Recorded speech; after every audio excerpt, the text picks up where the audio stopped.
Selamat sore, Pak. Halo, selamat sore. Selamat sore, Pak.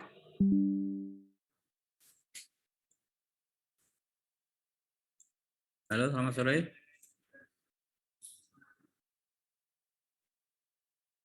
Selamat sore, Pak. Ini yang partisipasi baru 5 orang ya, dari 28. Mau langsung dimulai apa ditunggu dulu? Tunggu sebentar ya? Iya, boleh, Pak. Ya, tunggu sebentar aja sambil ngerokok soalnya.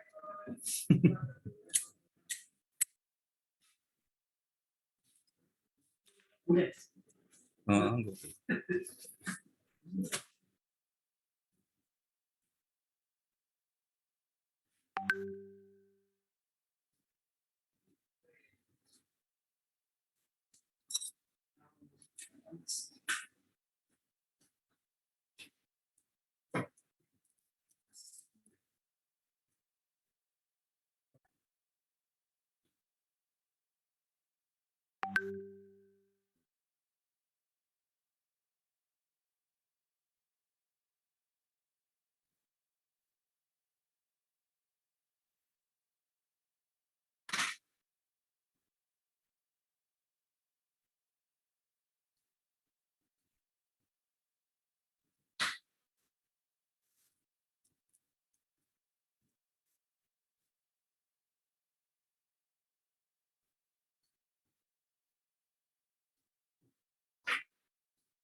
Oke, assalamualaikum warahmatullahi wabarakatuh.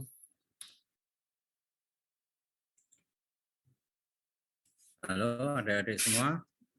Ini pertemuan yang ketiga. Saya ingin ingatkan bahwa minggu depan tugas sudah dikumpulkan ya, melalui kapten kelas Fatonah kemarin. Oke. Iya, baik, Pak. Sedikit mereview yang kemarin, kita sudah sampai pada tahapan sidang pertama. Setelah dilakukan serangkaian proses pendaftaran, mulai dari pos vakum, pos bantuan hukum, terus di meja pendaftaran, membayar ke bank, dapat nomor registrasi, terus dikelola administrasi perkara, terbitnya PMH, terbitnya penunjukan PP yang mendampingi majelis hakim melakukan pencatatan di ruang sidang, penunjukan jurusita atau jurusita pengganti yang melakukan proses panggilan, terus sudah ditetapkan PHS juga, semua sudah dilaksanakan. Kita sekarang masuk di ilustrasi persidangan, sidang yang pertama. Absolut kompetensi pengadilan agama itu ada di pasal 49 Undang-Undang Nomor 7 Tahun 89 yang selanjutnya dirubah dengan 2 kali. Di situ ada penambahan, ada ekonomi syariah. Seluruh transaksi ekonomi yang berbasis syariah ketika terjadi sengketa itu menjadi wilayah absolut kompetensi pengadilan agama. Di samping perkara yang sudah ditetapkan dahulu, perkawinan,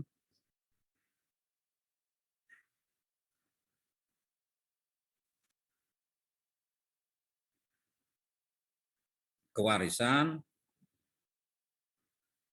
waris, wasiat, hibah, dan sodako.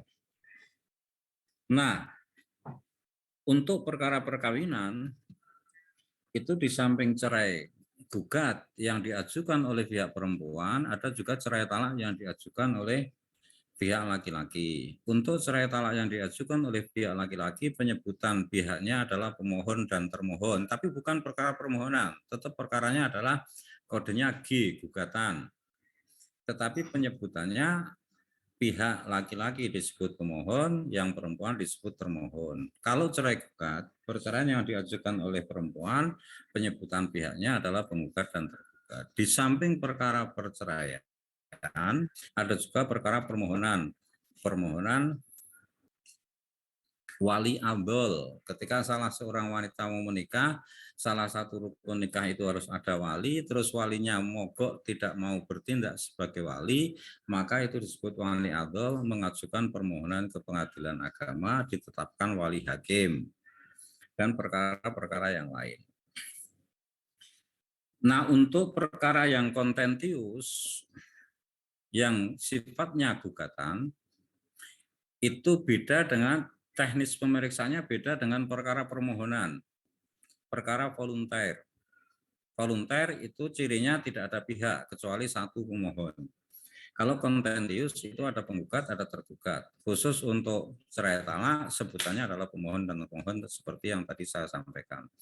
Begitu juga perkara kewarisan itu ada penggugat dan tergugat. Nah, untuk perkara yang seperti itu, perkara yang kontentius, yang sifatnya gugatan, itu pada sidang pertama harus ditempuh satu proses yang disebut dengan mediasi. Legalisasi dari proses mediasi ini diatur dalam Perma nomor 1 tahun 2016. Sebuah perkara gugatan yang diputus oleh majelis hakim tanpa melalui proses mediasi, putusan tersebut batal demi hukum. Jadi wajib ditempuh.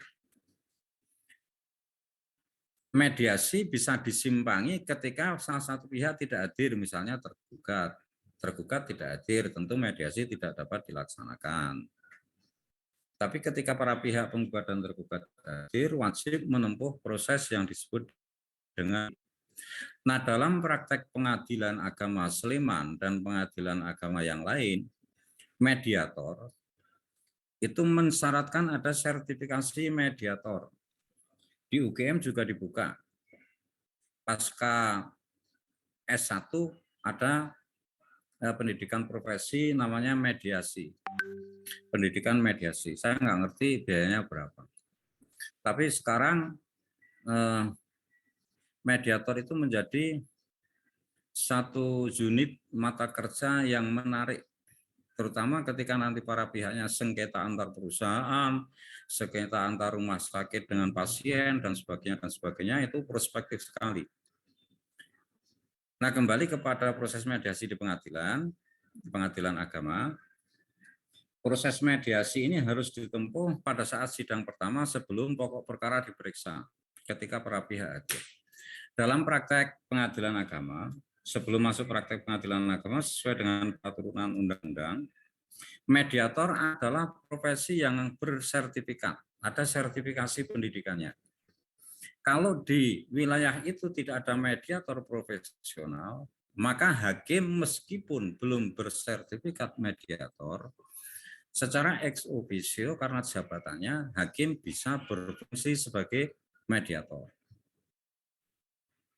Nah, praktek pengadilan agama Sleman, kami saat ini menjalin MOU dengan mediator yang bukan hakim, non-hakim. Jadi ada beberapa profesional, kaum profesional yang punya sertifikasi mediasi, nggak tahu itu terbitan UGM atau pendidikannya di mana, mereka memenuhi syarat sebagai mediator, kami kerjasama sehingga pelaksanaan mediasi itu dilakukan antara para pihak dengan kalangan profesional, dalam hal ini pihak ketiga yang mengadakan MOU dengan Pengadilan Agama Sleman.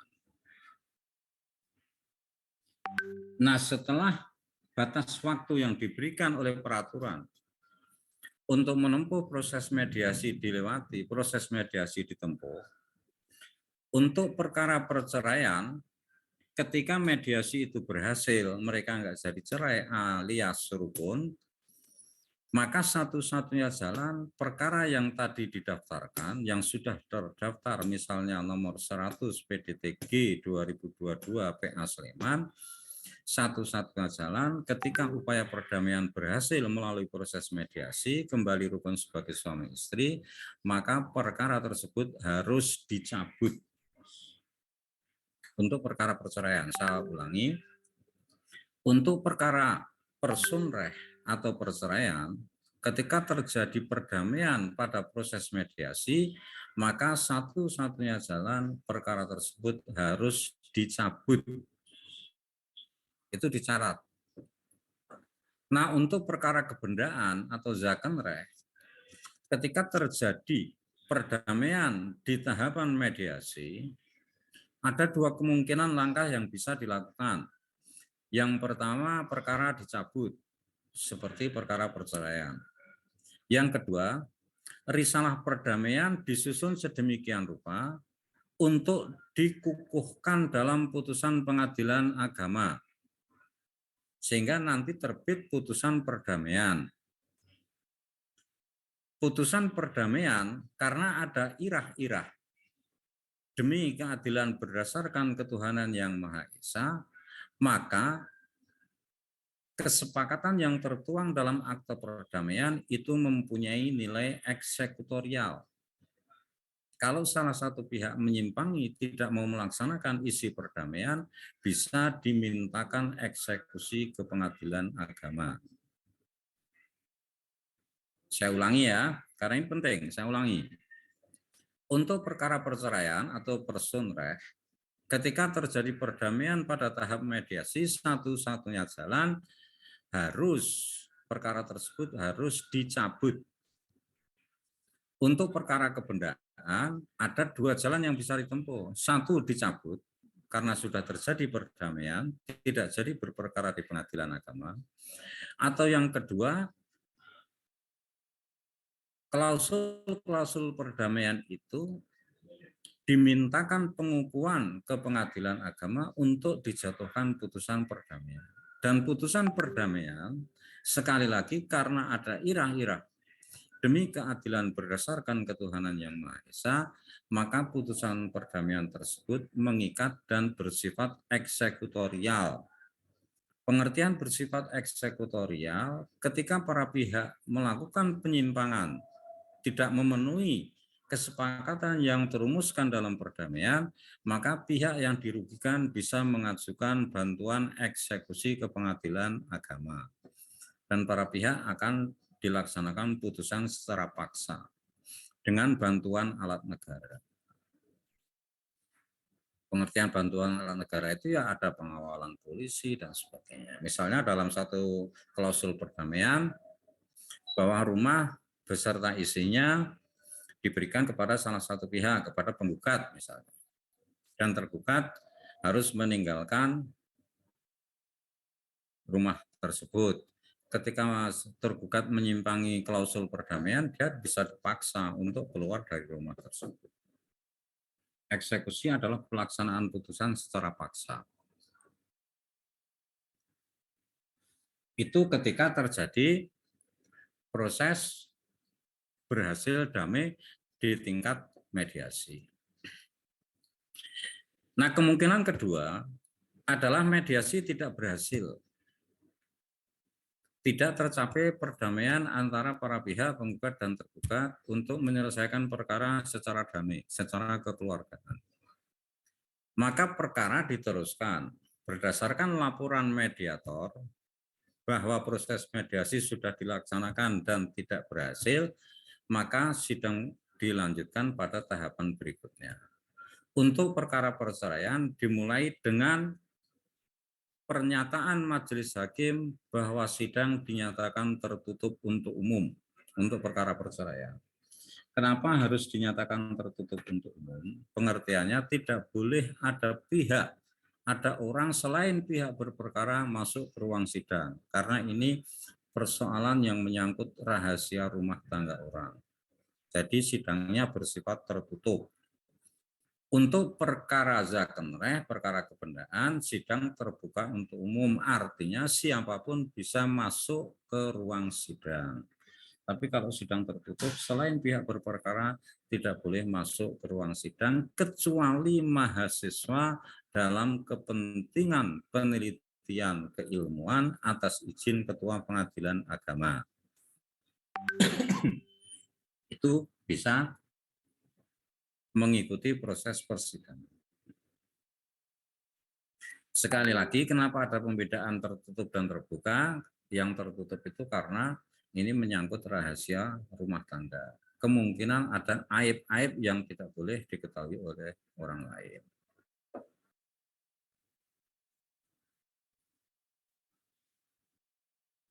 Itu asas perdamaian, asas persidangan. Ketika majelis hakim memeriksa perkara perceraian, terus tidak dinyatakan tertutup untuk umum, yaitu pelanggaran terhadap asas. Pelanggaran terhadap asas berakibat putusan batal demi hukum. Nah, tahap berikutnya ketika sudah dinyatakan tertutup untuk umum untuk perkara perceraian, perkara yang menyangkut perorangan, person right, atau dinyatakan terbuka untuk umum ketika perkara itu menyangkut hukum kebedaan atau zakat right, maka tahap pertama adalah pembacaan gugatan. Dalam praktek kemarin siapa Mas yang praktek di PA Wates, pembacaan gugatan itu karena perkara banyak bisa disingkat dianggap dibaca gitu dalam praktek. Tapi hukum mengatakan tahap pertama adalah pembacaan gugatan. Di tahap pembacaan gugatan itu langkah yang harus diterapkan oleh majelis hakim adalah menawarkan perubahan kepada penggugat sebelum jawaban.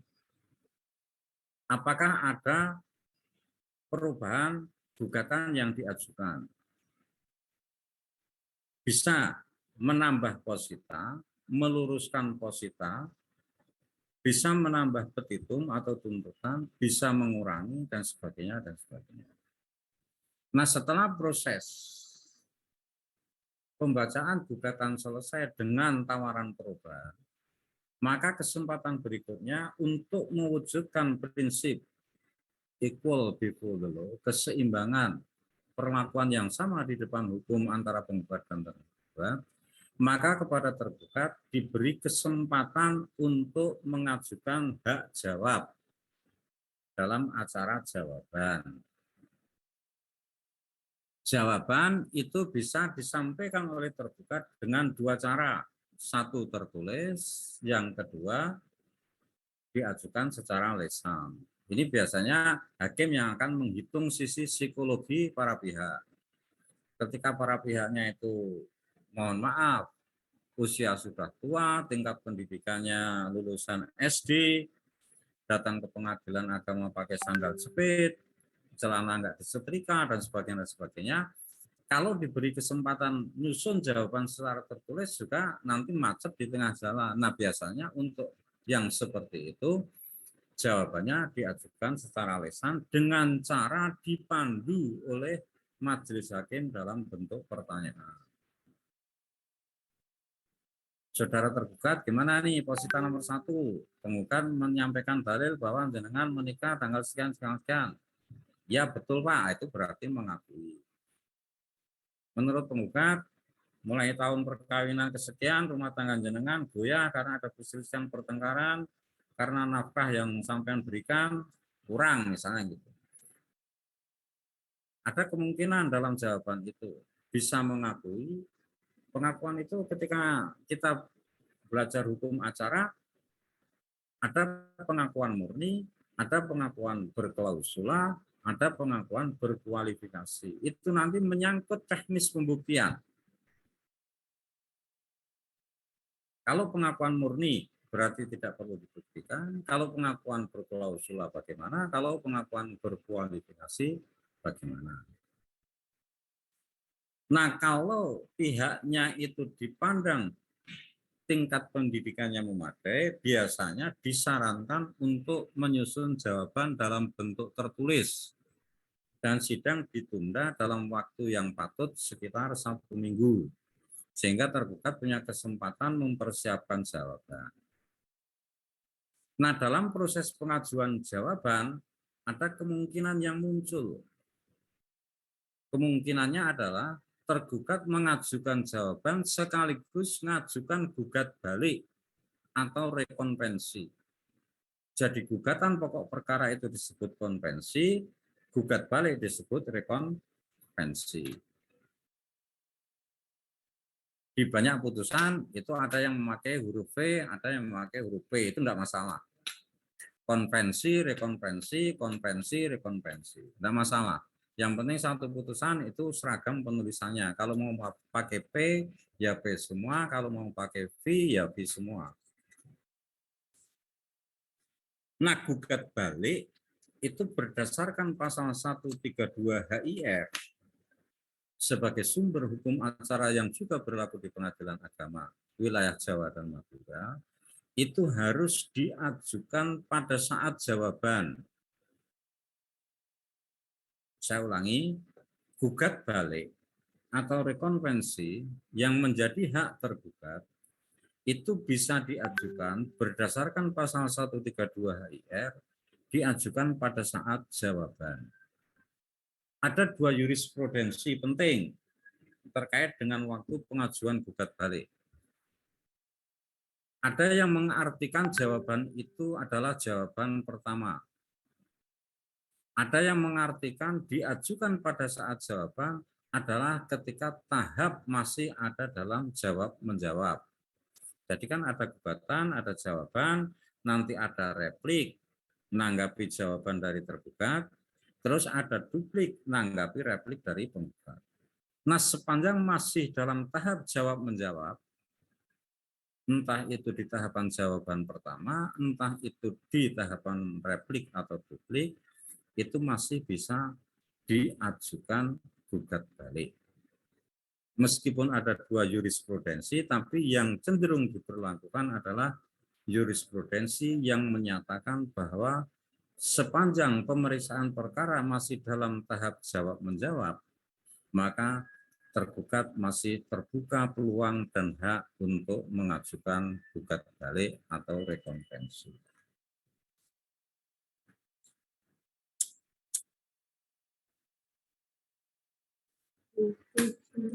Jadi saya ulangi, untuk mewujudkan prinsip equal before the law terhadap sebuah gugatan yang diajukan oleh penggugat, maka tergugat diberi kesempatan untuk mengajukan jawaban.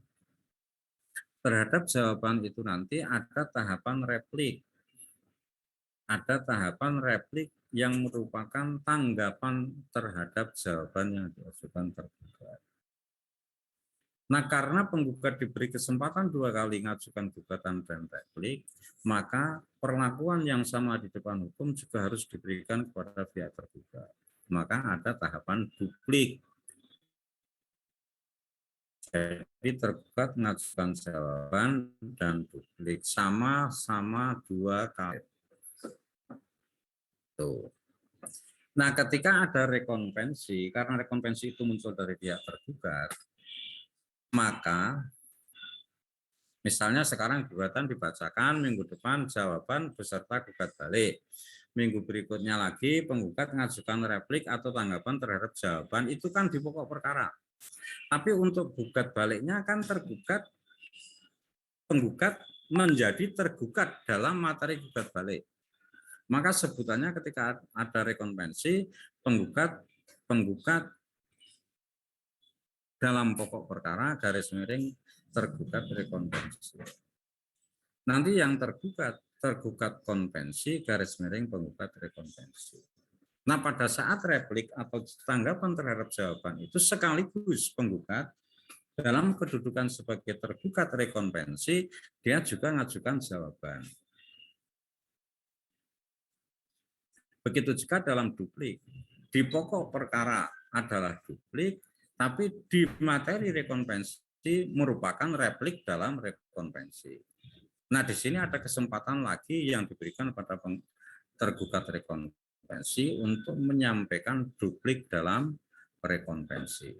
Jadi semuanya sama kesempatannya, sama-sama 2 kali mengajukan dalam tanda kutip menyampaikan informasi dan dalil-dalil yang dimiliki oleh masing-masing pihak. Sampai sini ada yang mau ditanyakan? Monggo.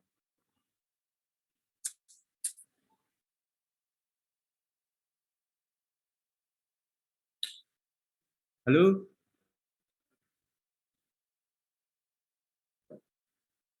Halo?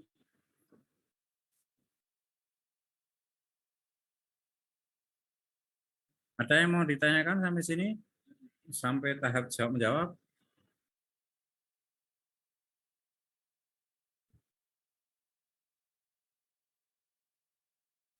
Dari saya belum Oke, ada, kalau Pak. yuk, gimana? Ada yang ditanyakan? Belum ada, Pak. Masih cukup Oh, jelas. belum ada ya. Oke, kalau gitu kita lanjut. Nah, setelah agenda jawab-menjawab selesai, kita masih bicara tentang agenda jawab-menjawab. Di praktek saat ini, di institusi peradilan agama, ada yang disebut dengan proses persidangan e-litigasi. Jadi persidangan secara elektronik. Ketika para pihak itu diwakili oleh lawyer, oleh kuasa hukum, oleh advokat, maka advokat itu punya akun pengguna namanya untuk berperkara secara elektronik. Ketika para pihak itu sama-sama diwakili oleh advokat, penggugat gandeng advokat, tergugat juga gandeng advokat, ada satu sistem persidangan yang disebut dengan e-litigasi, persidangan secara elektronik. Sehingga acara jawab-menjawab,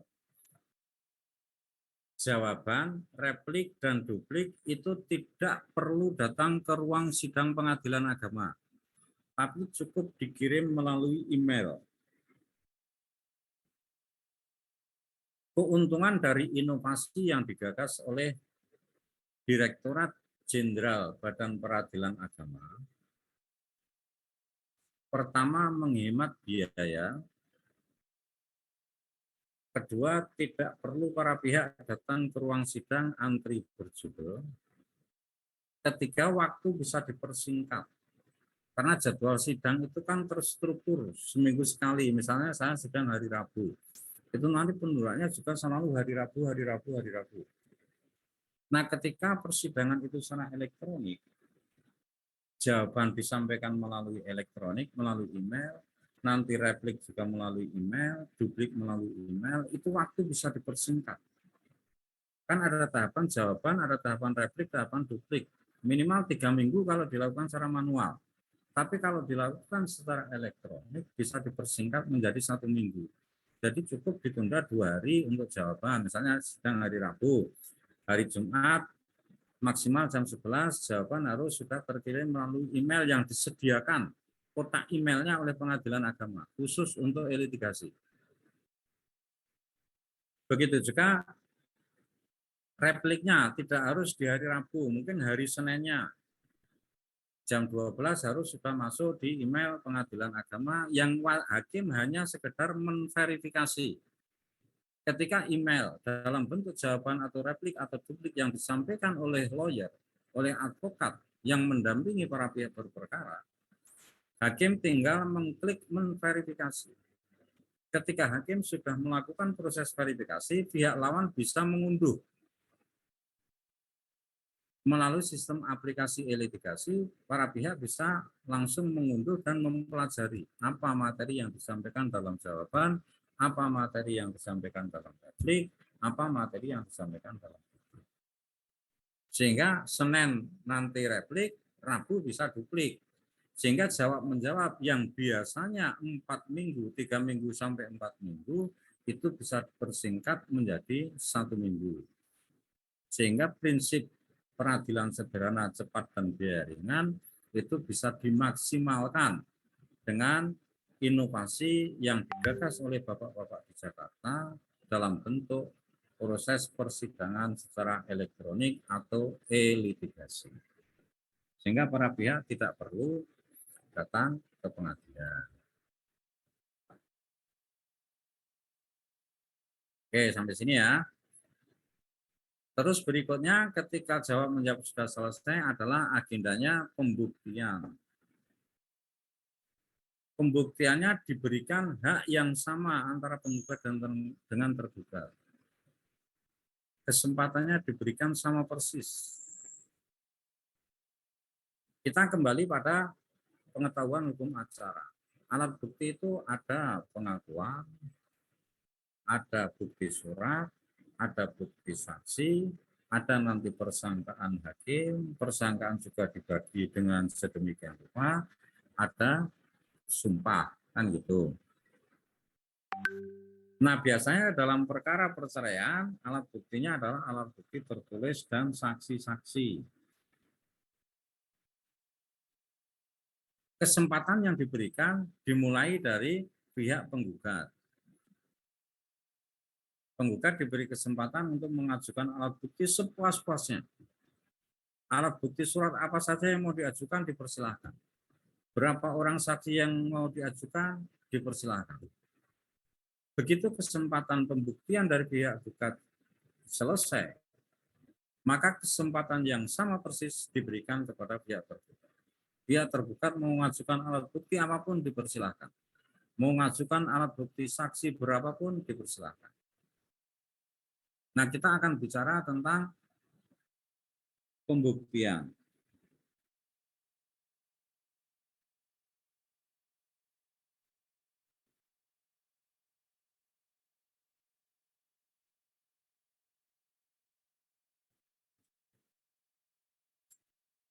Pembuktian yang pertama adalah alat bukti surat.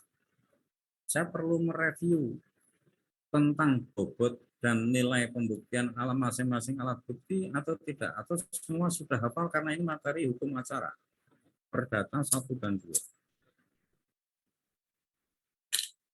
Alat bukti surat atau akta itu ada berapa macam?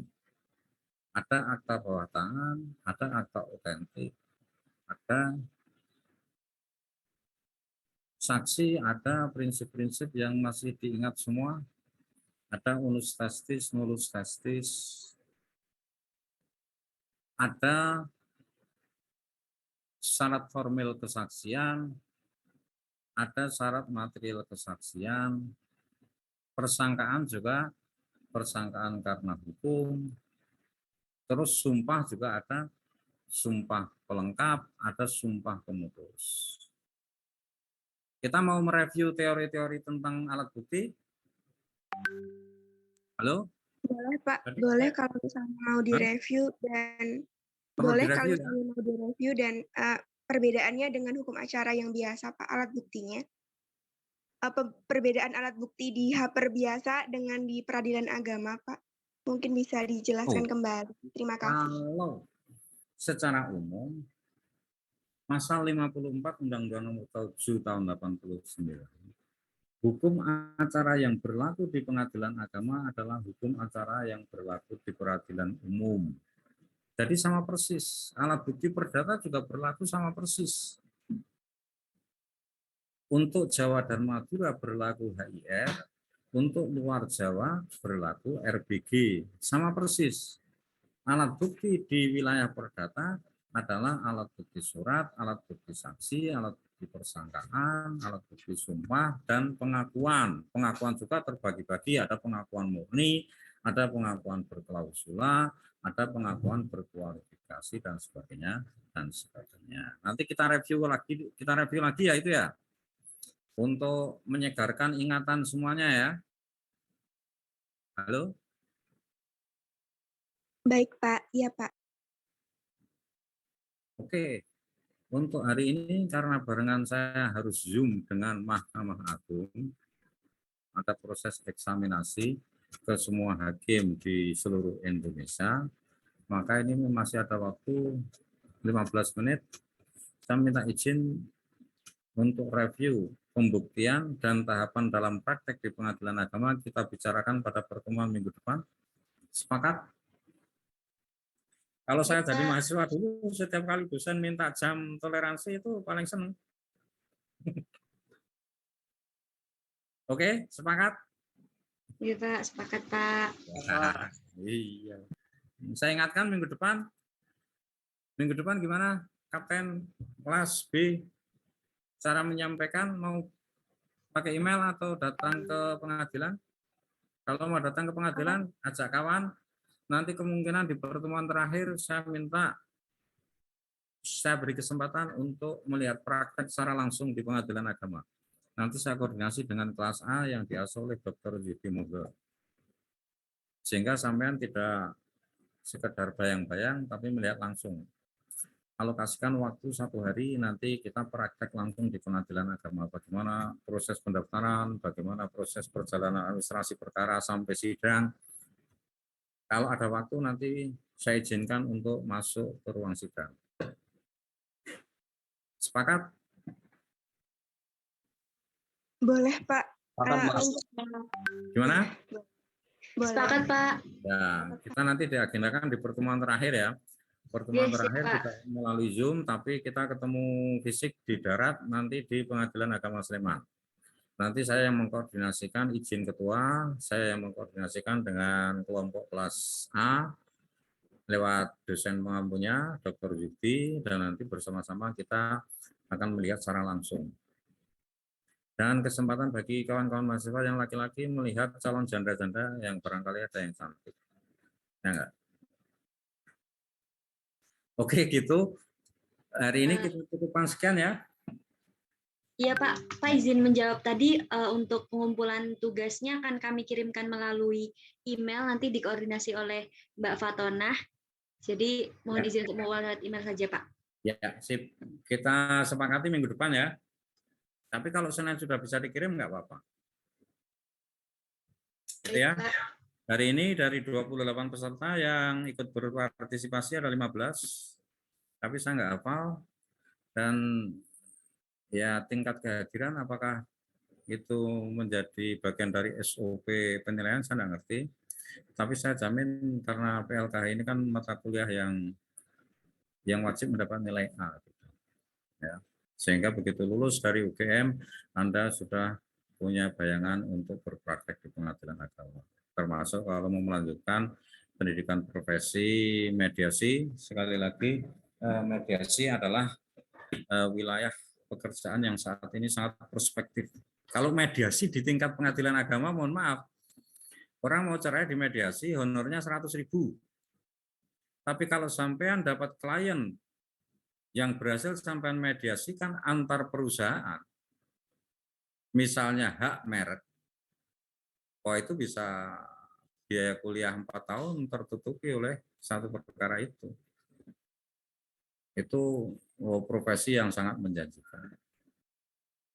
Kalau objek yang dimediasi itu adalah perkara-perkara yang besar, misalnya sengketa hak merek antar perusahaan, kacang atom Garuda misalnya, terus ada lagi perusahaan yang kacang atom Garuda pakai O misalnya gitu kan. Nah itu nanti ada sengketa, sampean mediatornya itu tingkat itu menjanjikan, prospek yang sangat menjanjikan. Dan UGM adalah salah satu dari beberapa lembaga perguruan tinggi yang diberi kewenangan untuk menyelenggarakan proses pendidikan profesi mediator, di samping beberapa perguruan tinggi yang lain.